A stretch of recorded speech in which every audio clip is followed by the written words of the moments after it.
afternoon. I am Sindhu, Pinnacle Blooms Network, Vikram Branch, Behavior Therapist. Today, before going into what I'm going to discuss, I want to just make you think about few things. For example, something like while coming back from school in your childhood, or as of now, if you have children watching this, while coming back from the school, you might be crossing many of the street foods like gola and all of this gola, colorful golas and ice crunches. With all of this, what do you recollect of? Think about it. Like something like for me, while thinking all of this, I go back to my childhood where while coming back from from my school, I used to pass through one. Seller where he used to have colorful golas where he used to sell it back then it was only 2 or 5 rupees, and I used to have it. And that brings me even now when I see the colas, I remember going home back with along with my mom, and I'm holding her hand and having cola with the help of her without dripping it on our dresses. So like that, whenever there is this incident or this image of cola person who is selling this cola, immediately recollect of my childhood memories. So with this you can understand that today I'm talking about memories are something that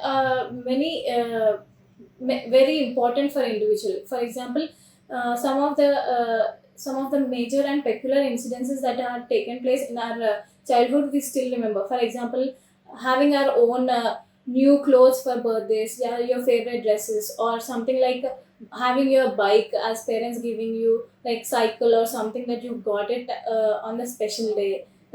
Something like that, the emotion what you had in the during that situation, when you think about that memory, you'll get back experiencing the same emotions. So today I'm going to talk about memory. Memory is a mental capacity or the retaining of information or the facts, events, or the situations that have been experienced by the individual, as in the recalling or the reformation. In memory, there are two major aspects. One is learning, where the things what we learn gradually, like for example, you when as a childhood we don't remember taking our first steps as a kid or a toddler, like walking we don't remember, but there is something that remember, like when we learned how to ride a cycle with the help of some person. With this we can understand that there are few limitations of our brain. Initially I want to talk about the biological aspects in the memory. Well, when we go into understandings of biological aspects in memory, the temporal lobes of the brain. Temporal lobes are the lobes that are present to the sides, like this side and this side of the brain. Inside that there is an area called uh, hippocampus. In that hippocampus, thalamus and hippocampus are the region that are located in our temporal lobes of the brain. That area is very much important for the memory to function. We know that there are many billion neurons in our brain, and our brain is responsible for making us memories, emotions, and feeling and having thoughts, etc. With regard to temporal lobes, temporal region of our brain will help us to have our memories, store them. So we see if there is any damage, or for example while growing up you got hurt in this area, and there is a permanent or a partial damage in this part of temporal area, then there are chances that there is loss of memory, or there are issues in the memory. And also if there are something like the swelling or the water get accumulated in these areas, there are also situations where we can see that there is a delay or the problem in the memory of that particular individual. Similarly, when coming back to biological aspects, like there are many neurons. Like we know that there are many cells in our body, along with the brain. Brain cells are neurons, and spinal cord cells are also neurons. These neurons get generated as we learn new things. For example, while I learn to how to type, or learn the keyboard, how to play, like during that time, my some of the neurons in my brain get generated, where last for some time. For example, if I'm not repeating or learning or practicing that piano or playing or typing properly on the keyboard, then there are chances that those neurons which are generated when I learned it for the first time get degenerated. That means they can get died, with which we can understand that where whenever there is new learning happening, there is new neurons that are producing in our brain, which are very much which has to be sustained. Then the sustaining of that new information can be done when there is a practice. So there is a need of rehearsal. This is a biological out frame of the memory. When it comes to cognitive frames, our profound psychologist Atkinson and Skinner has came up with an memory model. In this memory model, he came up with the memory has various aspects. For example, whenever we see a thing, like there is a this room is very light and lit, as you can see. So I see that okay, this room is mostly white. So I'm getting the information of this room as white in color because of my sensory input, that is visual. So sensory inputs are of major five types. One is visually, like the thing what we see; auditory, the thing what we hears; and the thing tactile, the thing what we sense by the touch. So these are the basic sensory inputs, will sensory organs which help us to get in our input. Like as a child, we learned that computer has a input, output, and a central processing unit, that is CPU. Similarly, our brain also has this input information coming from our sensory organs, that are eyes, ears, nose, tongue, etc. With this five sensory organs, we will collect our information. Either it can be auditory or visually or smell. Sometimes it can be tactile, like touch. As I said, whenever I see a cola, I remember holding hands of my mom while walking on the road. Yeah, that's tactile. Like I'm recollecting the memory of this. So this information which we are receiving from sensory inputs that get processed, like it will go into short term memory. Initially it will go and acquire as a short term memory. As I told you, neurons get generated and the information is stored for short term. Short term can be something like 15 minutes to 1 hour. So 1 hour or 2 hours maximum. The capacity of the short term input, short term part of our brain or the mind to process, if there is no rehearsal happening, it can hold the information for 15 to 2 to 3 hours maximum. 15 minutes to 2 to 3 hours maximum. If there is rehearsal happening, for example, if you are trying to memorize a phone number, if we listen the phone number of 10 digits, somebody is sharing it with us, then we'll be able to remember it without rehearsing, without practicing again for 15 minutes to 1 hour. If there is no practice, after 1 hour, there are chances that we tend to forget the information. So as sensory information comes in, like I see this room is bright, after when I leave the room, I might forget that the room was white because I'm not practicing or I'm not focusing much of the attention towards it. Similarly, if the phone number is not repeated for more than one or two times for the duration of 15 to 1 hour, 15 minutes to 1 hour, there are chances that we forget. So there are chances of forgetting information from the sensory input, and also there are chances for forgetting the information from the short term input also. So if for example, if I have to if this person is important to me, I have to remember this phone number.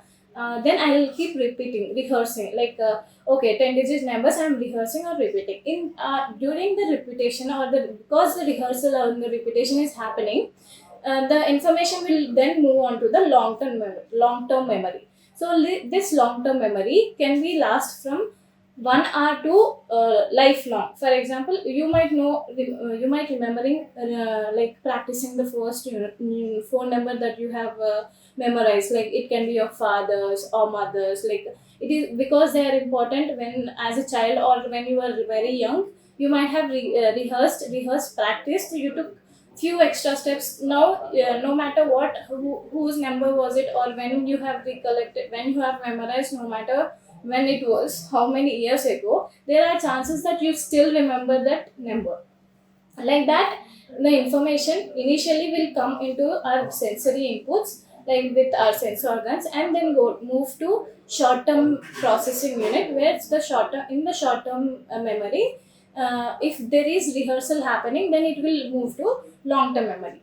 In this way, this model, this understanding of the information has been very much useful for the understanding of any person's individual capacity. For example, there are few children or a few kids who are delayed, who has problems in their memory. So in that situation, if we go through, observe them in this point of view, in this observation, like is their sensory inputs are all right, like can they see this image of apple and they say it, like is there any problem in that way, or is there any problem in the understanding, like is it reaching to the sensory level memory, or is it reaching to short term memory? If we are asking it to repeat the kid for 2 to 3 times, is it going to the long term memory or not?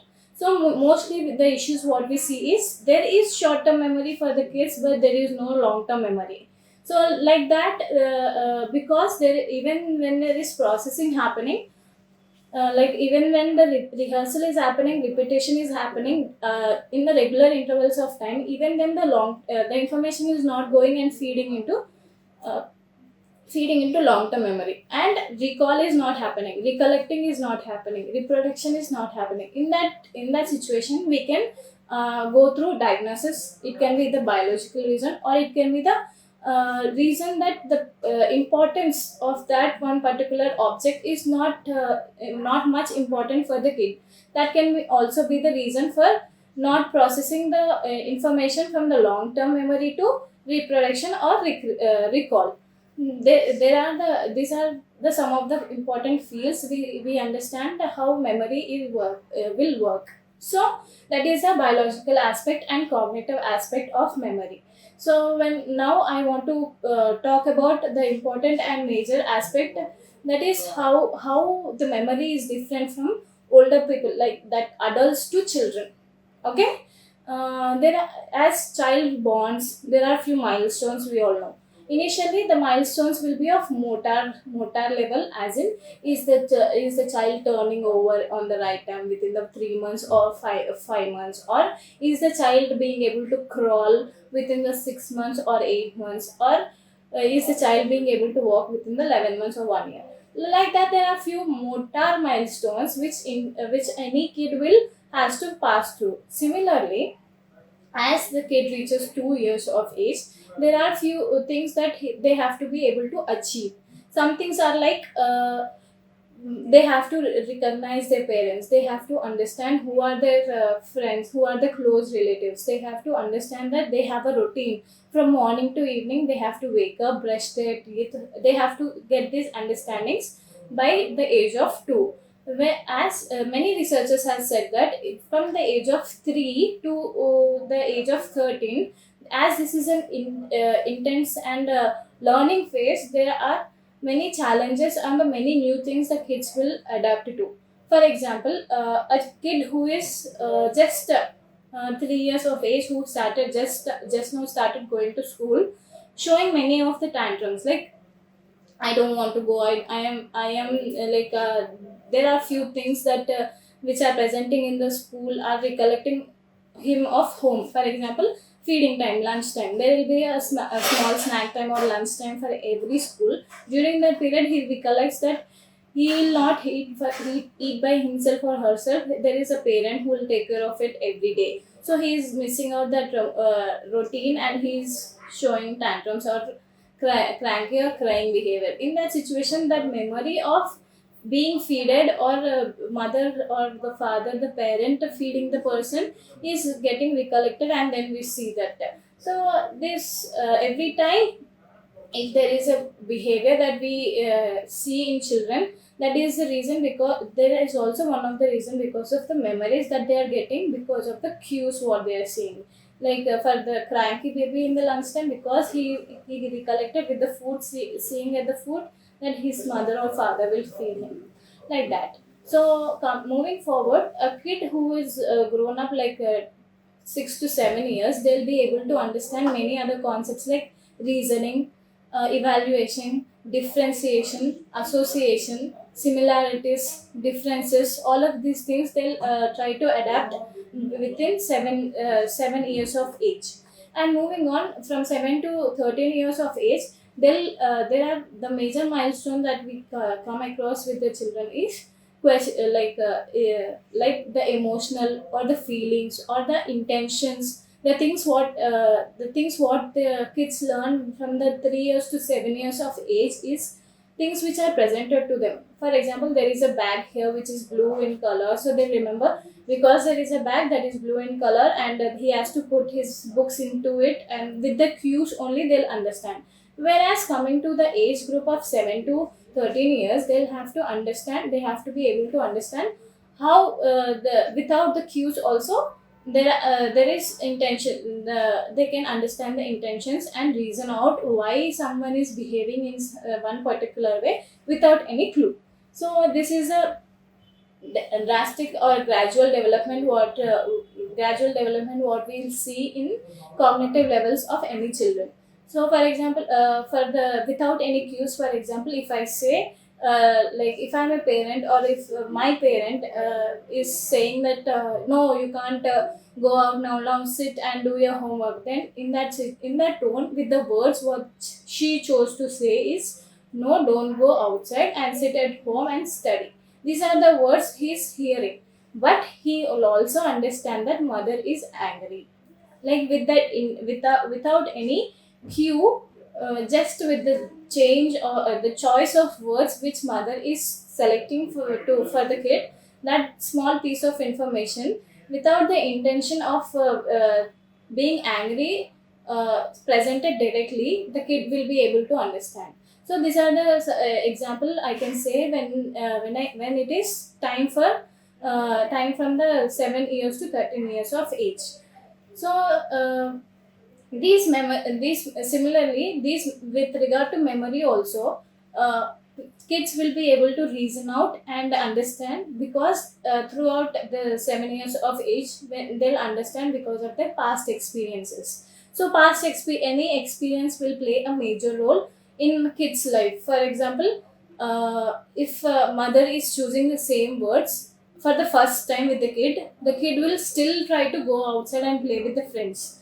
If the no the one time the behavior has been the wantingness of going out and playing for the kid is high, that parent will be reacting in a physical way, like no, sit, using the loud voice or something like that. Then in that situation, that will become a memory where second time, when the kid asks for going out and playing with the friends and mother choose to say no, in that situation he'll try to relate for the past experience which he has experienced initially, and then okay, mom is angry, then I should not go like last time.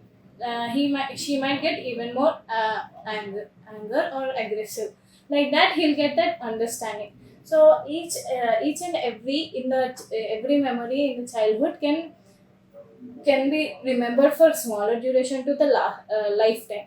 So like that, the information what we are giving to the child, or the memories what we are providing to the child, even it is mild or strong, they has to be taken care very well, because we don't know what the child will pick up and take along with them for their lifetime. So make sure the choices of words or the choices of behavior what we represent or produce towards kids must be meaningful and not frequently bringing their moral down. So like that, we have to make sure. And the next, coming to how to like we have seen the process how the memory works, and we have seen how cognitively this memory works, and also we have seen how it is different, how the memory is different in kids and adults. So now I want to talk more about what are the methods of memory techniques that we have to understand to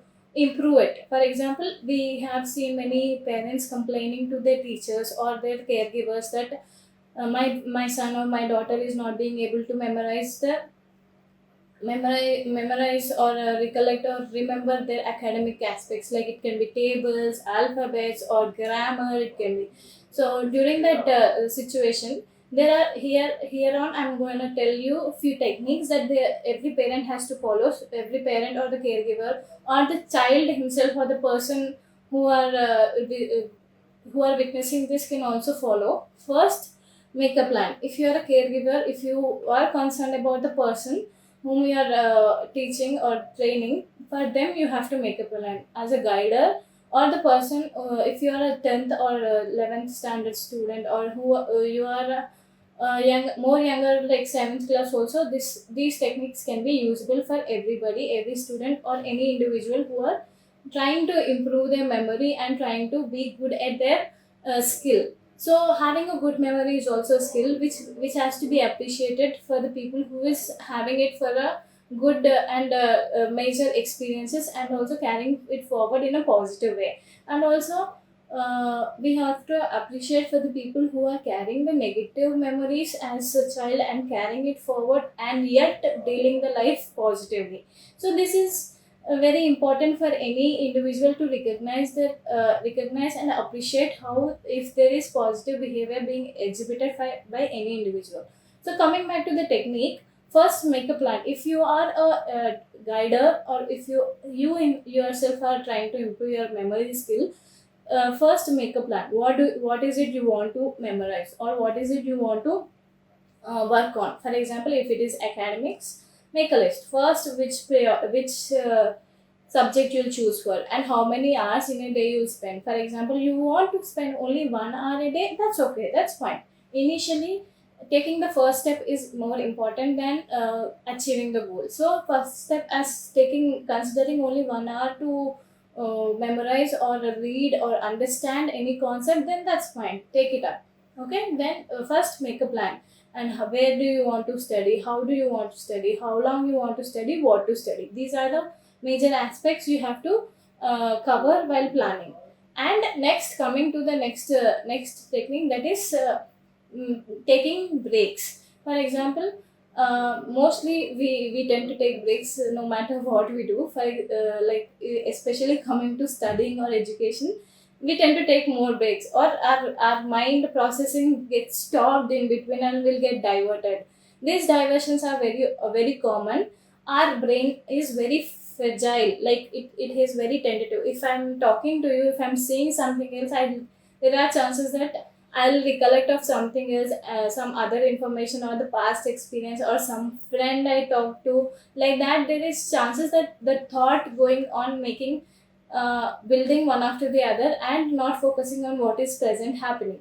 So there are chances why something like this happen when we are studying. So while studying also, if you have a plan, like if you want to study for 1.5 hour or 2 hours, first you have to understand your capacity, how long you can sit and stretch for a particular duration. For example, if a student who is very good at one subject, and if they have capacity to sit and study for 2 hours continuously, then that's good, stretch yourself. But according to some advices, what the kids take up is waking up early in the morning in the 4 o'clock and studying, and cutting off the sleep and studying, and continuing studying entire night, and going to exam the coming days. No, that is not the process. For every individual to work efficiently and full-fledged, to be working full-fledged, then they have to have 8 hours of sleep every day. So if you want to achieve something, please consider your sleep timings also into your plan.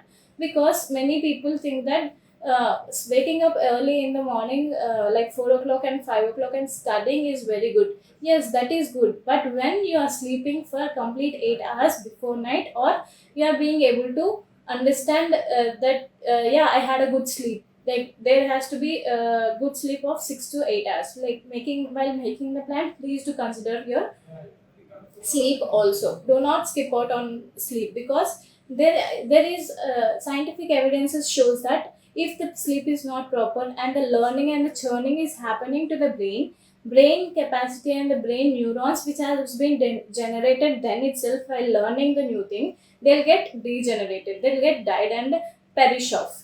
So have a good sleep, only then this balance can be maintained.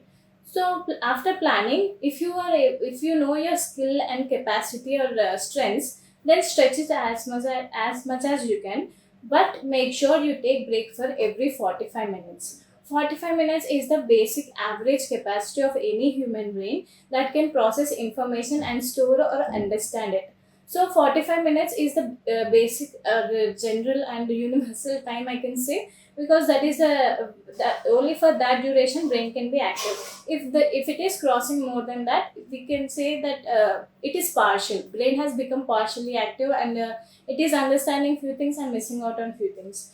So I suggest every 45 minutes you take a break. And while taking a break does not mean close up everything and go around and come back after 1 hour, and no, it cannot be like that. Just standing up and walking till your fridge, or walking to your water and bringing that bottle and having the water and having the quick 30 seconds break is also a break.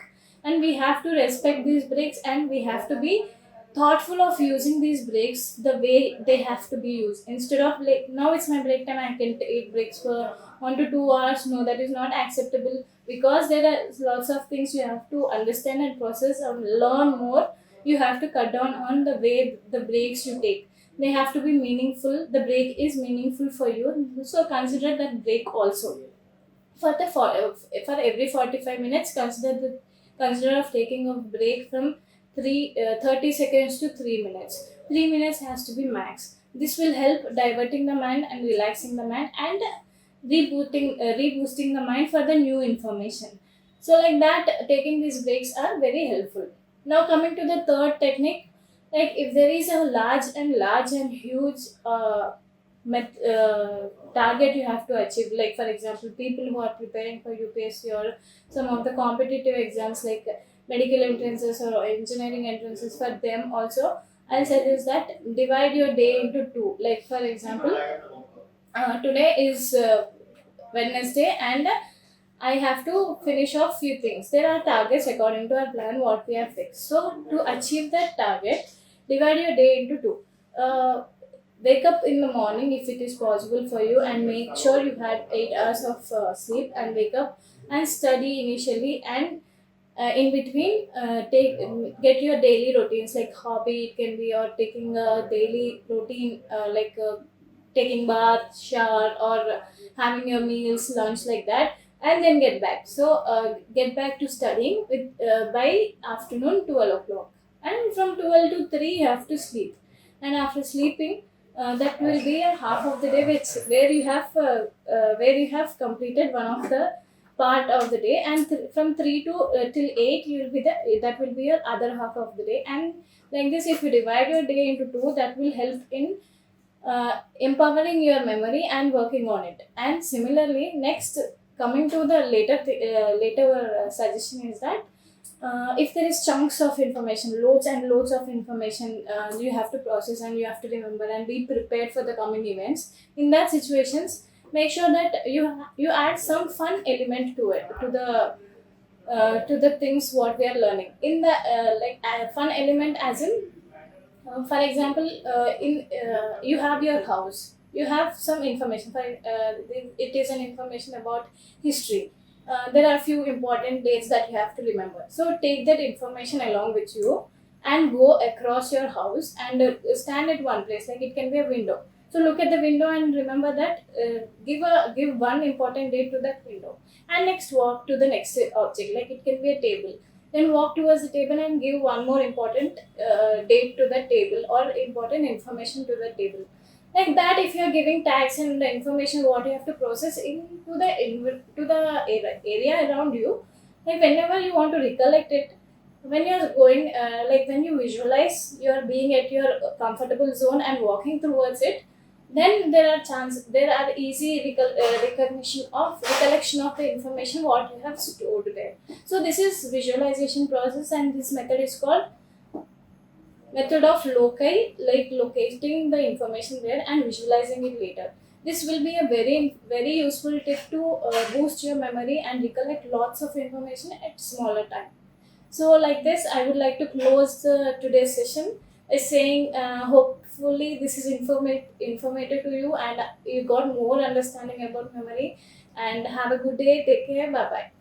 Pinnacle Blooms Network ప్రపంచ వ్యాప్తంగా speech delay, autism spectrum disorder, cognitive developmental, psychological రుగ్మతలతో బాధపడుతున్న దాదాపు 80 కోట్ల మంది పిల్లలు మరియు పెద్దల జీవిత ప్రమాణాలు మెరుగయ్యే విధంగా దశాబ్దాల రీసెర్చ్ తో కూడినటువంటి అత్యంత ప్రభావవంతమైన speech therapy, occupational therapy, behavioural therapy, psychological counselling, child development మరియు రీహాబిలిటేషన్ సర్వీసులు అందిస్తున్న ఏకైక స్పెషల్ ఎడ్యు హెల్త్ కేర్ సంస్థ పినాకిల్ బ్లూమ్స్ నెట్వర్క్. ప్రపంచంలోనే మొట్టమొదటిసారిగా మిరాకిల్ అనే పేటెంటెడ్ టెక్నాలజీ సహాయంతో అత్యంత పారదర్శక థెరపీ సర్వీసులను అందిస్తున్న ఏకైక సంస్థ పినాకిల్ బ్లూమ్స్ నెట్వర్క్. 100 మందికి పైగా నిష్ణాతులైన థెరపిస్టులతో మీ మరియు మీ పిల్లల బంగారు భవిష్యత్తు కొరకు పాటుపడుతున్న సంస్థ పినాకిల్ బ్లూమ్స్ నెట్వర్క్. భారత ప్రభుత్వ ప్రతిష్టాత్మక స్టార్టప్ ఇండియా అవార్డు పొందిన Bharat health care private limited యొక్క అనుబంధ సంస్థ.